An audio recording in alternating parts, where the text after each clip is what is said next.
স্বাস্থ্য ব্যবস্থায় দেশের সেরা বাংলা বিনামূল্যে ক্যান্সার চিকিৎসার জন্য আন্তর্জাতিক স্বীকৃতি পেয়েছে স্বাস্থ্যসাথী প্রকল্প।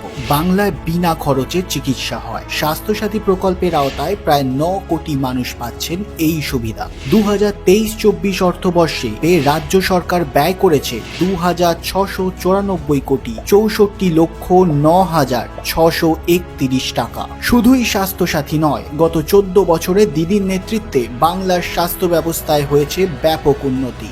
সরকারি বেসরকারি মিলিয়ে নতুন 38টি মেডিকেল কলেজ, 42টি সুপার স্পেশালিটি হসপিটাল, 13,500টিরও বেশি সুস্বাস্থ্য কেন্দ্র, সরকারি হাসপাতালে 40,000 বেড বৃদ্ধি। রাজ্য সরকার এই স্বাস্থ্য পরিকাঠামো উন্নয়নে খরচ করেছে 70,000 কোটি টাকা। বাংলার সকল মানুষের জন্য বছরে 5 লক্ষ টাকার বিনামূল্যে চিকিৎসা পরিষেবা। আর কোনো রাজ্য কি দেয়? কমেন্টে জানান আপনার মতামত।